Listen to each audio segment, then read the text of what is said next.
అందరికి పంచ మార్గం చూడండి ఇప్పుడు ఇప్పుడు మీకు చేతి ఎత్తారు కదా యా నుంచి అయినా మీరు పర్ఫెక్ట్ మీటింగ్ పెట్టారు ఈరోజు పెట్టా రేపు అవి తీసుకున్నా అంటే కోర్టులో రిట్ వేస్తాను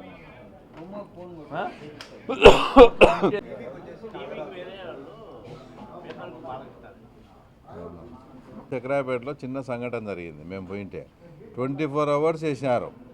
అది పులివెందుల్లో బీటెక్ రవీంద్ర దౌడ శ్రీనోడ్ ఉంది అంతే ఉంటే అప్పుడు వచ్చి 1+1 ఏమో ఇచ్చింటే ఆమె దండం పెట్టి అయినా మాదేలే పేపర్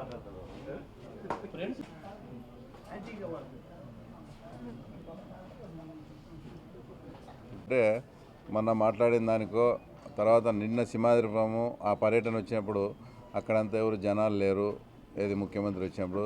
తర్వాత దాని ఎఫెక్ట్ ఏమో కానీ జగన్మోహన్ రెడ్డి గారు అయితే రిటర్న్ గిఫ్ట్ ఇచ్చారు.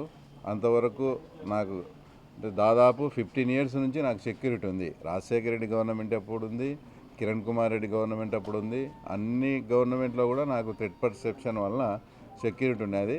ఆ సెక్యూరిటీని కూడా ఈరోజు పొద్దున్నే ఫోన్ చేసి మీ సెక్యూరిటీ డ్రాప్ చేస్తానని చెప్పేసి ఇనికి పిలిపించడం జరిగింది. నేను ఒకటి సూటిగా అడుగుతానా, నిన్న సింహాద్రిపురం పర్యటనకు జగన్మోహన్ రెడ్డి వచ్చినప్పుడు ఆయన సెక్యూరిటీ దాదాపు 3,000 మంది పోలీసులు. స్పష్టంగా మేము మా ఊర్లోనే కాబట్టి చూసినాం. నీకు సెక్యూరిటీ నీ ప్రోగ్రాంకి వచ్చేదానికి 3,000 మందిని నువ్వు సెక్యూరిటీ ఉపయోగించుకోవచ్చు. నీ మీద కంటెస్ట్ చేసే వాళ్ళము, తర్వాత మాజీ ఎమ్మెల్సీ ఎప్పటి నుంచో మాకు థ్రెట్ ఉంది, మాకు 1+1 ఇచ్చిన దాన్ని కూడా ఆ తర్వాత దాన్ని కూడా ఈరోజు రిమూవ్ చేయడం అనేది అంటే ఎంతవరకు సబబు ఇది? అంటే కేవలం దీంట్లో బాగా స్పష్టంగా మాకు అర్థమయ్యేది ఏంటంటే మమ్మల్ని అంతమొందించే దాంట్లో ప్లాన్లో భాగంగానే నాకు సెక్యూరిటీ తొలగించడం ఈరోజు జరిగింది. నేను జగన్మోహన్ రెడ్డిని ఒకటే రిక్వెస్ట్ చేస్తాను, నాకు సెక్యూరిటీ తొలగించినందువల్ల నాకు ఎలాంటి బాధ లేదు, ఏం లేదు. ఎప్పుడు మీరు ముఖ్యమంత్రిగా ఉన్నారు కాబట్టి బీటెక్ రవి ప్రాణానికి నాది బాధ్యత అని జగన్మోహన్ రెడ్డిని ఒక స్టేట్మెంట్ ఇమ్మనండి. నాకు సెక్యూరిటీ అవసరంలే, ఏం అవసరంలే ఆయన చెప్పమనండి. ఎలక్షన్ టైం స్టార్ట్ అయింది, మేము కూడా పల్లెలకు పోయి తిరిగేది ఉంటుంది. ఈ నుంచి ఇంకా ఏదైనా ఉంటే థ్రెట్ లేని వాళ్ళకు కూడా ఇప్పుడు సెక్యూరిటీ ఇచ్చే పరిస్థితి ఉంటుంది. అట్లాంటిది ఉండే వాళ్ళకు కూడా మాకే తీసేయడం అంటే స్పష్టంగా మీ ద్వారా ఆ తర్వాత ఇది సుమోటోగా తీసుకోమని కూడా చెప్తారా. నాకు ఎలాంటి ప్రమాదం కానీ, నాకు ఎలాంటి హాని కానీ, నా ప్రాణానికి కానీ జరిగితే దానికి తప్పకుండా ముఖ్యమంత్రి జగన్మోహన్ రెడ్డి, ఆయన సతీమణి భారతిరెడ్డి గారు, తర్వాత కడప ఎంపీ అవినాష్ రెడ్డి గారిలే బాధ్యత. నాకు వ్యక్తిగత శత్రుత్వం ఎవరితో కూడా లేదు, నాకు ఉండేది రాజకీయ శత్రుత్వం వాళ్ళతోనే. కాబట్టి ఈ మూమెంట్లో ఈ ఎలక్షన్ అంటే ఇంకో 2-3 నెలల్లో ఎలక్షన్ జరుగుతుందనే మూమెంట్లో ఈరోజు వచ్చి వాళ్ళు సెక్యూరిటీని డ్రాప్ చేసినారంటే వాళ్ళు వ్యూహాత్మకంగా పద్ధతి ప్రకారం మమ్మల్ని ఏదో చేసేదానికి అని మేము స్పష్టంగా చెప్పదలుచుకునే మాకు అర్థమవుతుంది. ఏదో ఓపెనింగ్లు అవి ఇవి ఆయన చేసిన ఓపెనింగ్లు ఏంటంటే పాత పోలీస్ స్టేషన్ పడగొట్టి కొత్త పోలీస్ స్టేషన్ కట్టినాడు, పాత ఎండిఓ ఆఫీస్ పడగొట్టి కొత్త ఎండిఓ ఆఫీస్ కట్టినాడు, పాత ఎంఆర్ఓ ఆఫీస్ పడగొట్టి కొత్త ఎంఆర్ఓ ఆఫీస్ కట్టినాడు. ఆయన ఓపెనింగ్ చేసింది ఇదే. ఏదన్నా కానీ పైడిపాలెంలో నీళ్లున్నాయి, గండికోటలో నీళ్లున్నాయి, దాని ఫీల్డ్ ఛానల్స్ లేవు, ఇంకోటి లేవు. ఏదన్నా పులివెందుల కాన్స్టిట్యున్సీకి 1 ఎకరాకి ఏదన్నా అదనంగా నీళ్ళు ఇచ్చి దాని శంకుస్థాపన దానికి వచ్చాడంటే దానికి ఏదన్నా అర్థం ఉంది.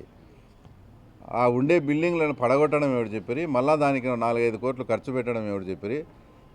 అసలు మీరు వింటే ఆశ్చర్యపోతారు. 4-5 కోట్లు ఖర్చు పెట్టి శంకుస్థాపన చేస్తే ఆయన పర్యటన ఖర్చు వచ్చేసి 3 కోట్లు. అంటే హెలిప్యాడ్లు వచ్చినందుకు 3,000 మంది పోలీసు వాళ్ళకు భోజనాలంట, అవంట ఇవంట, దీని ఖర్చు. అంటే మామూలుగా పాత సామెత చూడు, పావలా కోడికి 30 మసాలా అని, ఆ రకంగా ఏందేందో వచ్చినాడు. వాళ్ళందరినీ మళ్ళీ వచ్చి మండలానికి 10 మందిని 15 మందినో అందరినీ పిలిచి వాళ్ళందరికీ ఇంటర్వ్యూ. వాళ్ళకేంది మళ్ళీ జాయింట్ కలెక్టర్ ముందు రోజు సాయంత్రమే పిలిచి మీరు ఎవరు కూడా సమస్యలు చెప్పొద్దండి, సమస్యలు ఏంటంటే మాకు చెప్పండి, ముఖ్యమంత్రి దగ్గర అంతా కూడా బాగుంది, ఫీల్ గుడ్ అనిపించాలని మళ్ళీ వాళ్ళకు సపరేట్ క్లాసులు పెట్టుకోవడం కూడా జరిగింది.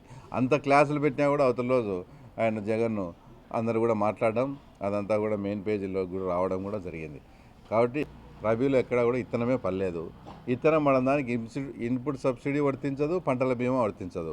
నువ్వు రైతుల్ని ఏ విధంగా ఆడుకుంటావో మానవతా దృక్పథంతో ఈ పులివెందుల ప్రాంత రైతాంగాన్ని కానీ కడప జిల్లా రైతాంగాన్ని కానీ విత్తనమే పడనప్పుడు మీరు ఏ రకంగా ఆదుకుంటారో స్పష్టమైన సమాధానం చెప్పాలని కానీ ఇక్కడ అగ్రికల్చర్ అధికారులు కానీ లోకల్గా ఉండే ఎంపీలు కానీ అందరూ కూడా చాలా టెన్షన్స్తో ఉన్నారు. తప్పకుండా దీని మీద కూడా వాళ్ళు ఏదో ఒకటి సమాధానం చెప్పాలి. తర్వాత ఇప్పుడు మార్చుకోవడము ఎమ్మెల్యేలను అటు ఇటు మార్చడము కిందిది పైకి పైకి కిందికి పక్కంది ఈ పక్కకు చేసుకుంటాడు. అది మీ పార్టీ అంతర్గత విషయం, మేము పట్టించుకోము. దయచేసి ముఖ్యమంత్రి గారిని జగన్మోహన్ రెడ్డిని ఒకటే రిక్వెస్ట్ చేసేది ఏంటంటే నువ్వు అటు ఇటు మార్చుకోవడంలో నిన్ను నువ్వు మార్చుకొని నువ్వు పులివెందులు లేకుండా పోతే నా పరిస్థితి ఏంది? నేనేదో నిన్ను నమ్ముకొని పులివెందుల ప్రజలకు నువ్వు చేసిన అన్యాయము, పులివెందుల ప్రజల పట్ల నువ్వు చూపించిన నిర్లక్ష్యము, పులివెందుల ప్రజలకు నువ్వు ఇవ్వకుండా గౌరవం ఇవ్వకుండా ఇంత చేసినా కాబట్టి నిన్ను నమ్ముకొని నేను పోటీ చేస్తారా?